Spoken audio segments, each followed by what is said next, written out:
नमस्कार साथियों, स्वागत है आप सभी का आपके अपने YouTube channel bound to education में। मैं बिरबल आप सभी का स्वागत करता हूं आज के इस नए वीडियो में। आज हम लोग पंच परगनिया से संबंधित मुख्य पुस्तकों को देखेंगे जो कि स्नातक स्तर के परीक्षाओं के लिए बहुत अधिक महत्वपूर्ण होने वाला है। ठीक है, अगर आपने इन पुस्तकों को ले लिया है तो बहुत अच्छी बात है। अगर आपने इन्हें नहीं लिया है तो इसे आप खरीद सकते हैं या फिर आप चैनल के सारे वीडियोज़ को देख सकते हैं जो कि महत्वपूर्ण पुस्तकों के जो भी महत्वपूर्ण चैप्टर बन सकते हैं उन सारी ही वीडियोस को मैंने अपलोड कर दिया है। ठीक है, और आगे कुछ कुछ वीडियोस अपलोड होते जाएंगे आपके आने वाले परीक्षा तक। ठीक है, तो चलिए आज के इस वीडियो को शुरू करते हैं और जानते हैं पंच परगनिया के महत्वपूर्ण पुस्तकें ग्रेजुएशन लेवल के परीक्षाओं के लिए। पंच परगनिया एक ऐसा लैंग्वेज है जिसमें अभी तक अगर आप सिलेबस को देखते हैं उसमें भी आपको क्लियर नहीं पता चलेगा कि कितना आपको पढ़ना है, कौन कौन सी किताब से पढ़ना है, कौन कौन सा लोक कहानी पढ़ना है या फिर कौन कौन सा व्याकरण पढ़ना है। ठीक है, उसमें भी अनक्लियर है।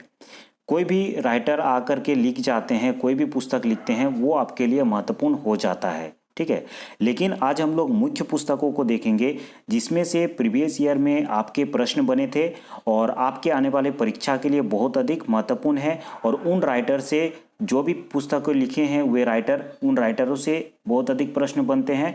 उन्हीं पुस्तकों को आज हम लोग देखेंगे और अगर आप इन पुस्तकों को पढ़ लेते हैं तो मैं आपको गारंटी दे सकता हूँ आपका 90% जो है सिलेबस है वो कवर हो जाएगा। ठीक है, कुछ कुछ क्वेश्चन इससे अलग हो सकता है। ठीक है, क्योंकि पंच परगनिया जो लैंग्वेज है अभी तक पूरा क्लियर नहीं किया गया है सिलेबस में कि कितना पूछा जाएगा। तो चलिए मुख्य बिंदुओं को जानते हैं और मुख्य पुस्तकों के बारे में चर्चा करते हैं। सबसे पहला तो व्याकरण के बारे में जानते हैं कि व्याकरण का कौन कौन सा पुस्तक आपको पढ़ना है। व्याकरण का 3 पुस्तक है, एकदम क्लियर है, इससे बाहर क्वेश्चन नहीं आएगा। 3 पुस्तक कौन कौन सा है? आदर्श पंच परगनिया व्याकरण जो कि करमचंद आहिर के द्वारा लिखा गया है, पंच परगनिया भाषा व्याकरण परमानंद महतो के द्वारा लिखा गया है और पंच परगनिया व्याकरण चंद्रमोहन महतो के द्वारा लिखा गया है। इन तीनों ही पुस्तक को आपको घोल के पी जाना है। इन तीनों ही पुस्तकों से बहुत अधिक प्रश्न व्याकरण से संबंधित रहते हैं। ठीक है, नेक्स्ट हम लोग वस्तुनिष्ठ के प्रश्नों को माफ कीजिएगा, वस्तुनिष्ठ के पुस्तकों को देखते हैं। वस्तुनिष्ठ के वैसे तो मार्केट में बहुत सारे पुस्तक अवेलेबल है, लेकिन 2 पुस्तक बहुत अधिक महत्वपूर्ण है जो कि आपको पढ़ना ही होगा।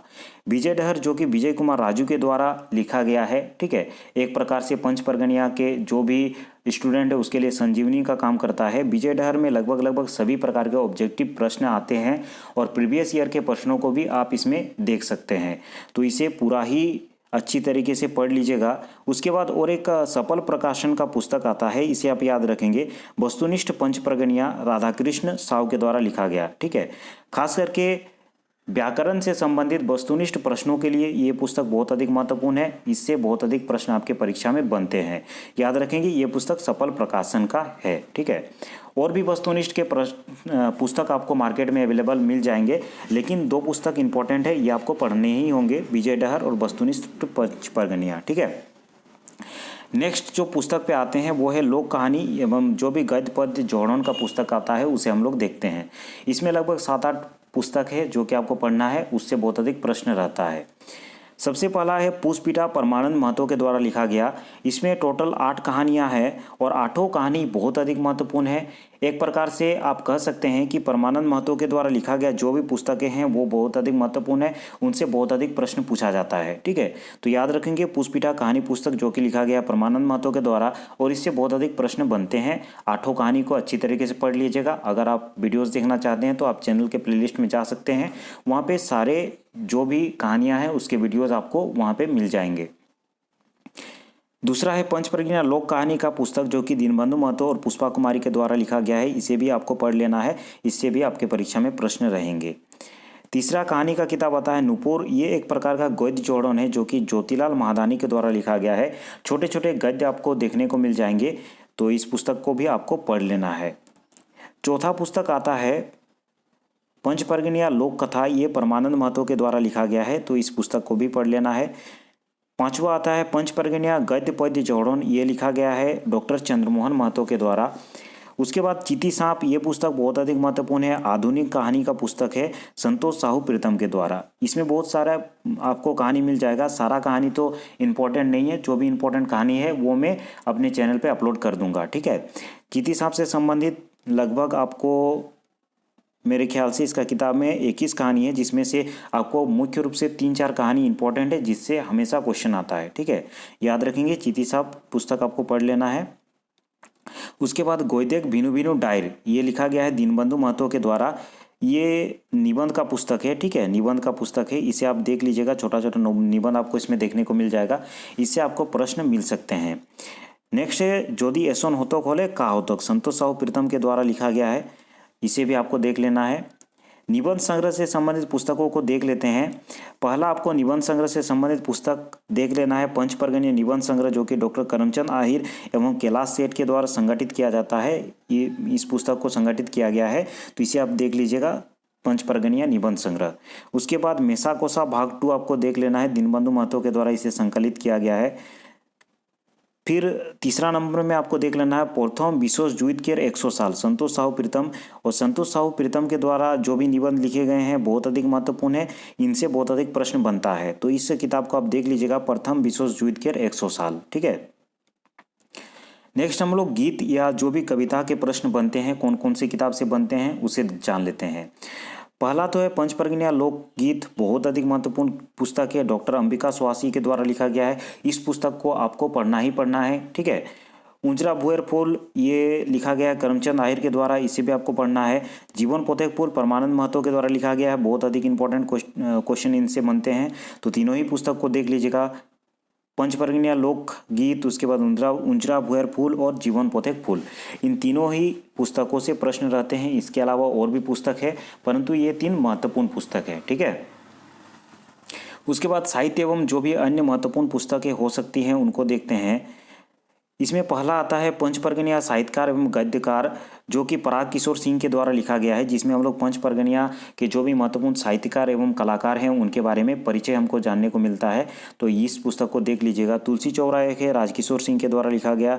आधुनिक पंचपर्गणीय साहित्यकार या और कलाकार का एक आप पुस्तक लीजिएगा, आधुनिक साहित्य, जिसमें जो भी राइटर आए हैं उनके बारे में पता चलता है, जिसमें आप संतोष साहू प्रीतम का पुस्तक भी ले सकते हैं या फिर चंद्रमोहन महतो का पुस्तक भी ले सकते हैं। कोई भी एक राइटर का पुस्तक ले लीजिएगा जिसमें जितने भी कलाकार और साहित्यकार पंचपर्गणीय के हैं उनके बारे में आपको जानकारी मिल जाएगा, उससे बहुत अधिक प्रश्न बनता है।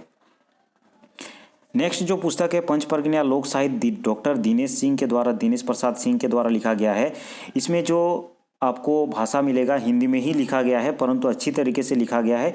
इसमें आपको पता चलता है पंचपर्गणीय लोक साहित्य किस प्रकार से उसका उत्थान हुआ, ठीक है, किन किन क्षेत्रों से उत्थान हुआ, इनके बारे में डिटेल में आपको यहाँ देखने को मिल जाएगा। डॉक्टर दिनेश प्रसाद सिंह के द्वारा लिखा गया है, इस पुस्तक को आप ले लीजिएगा।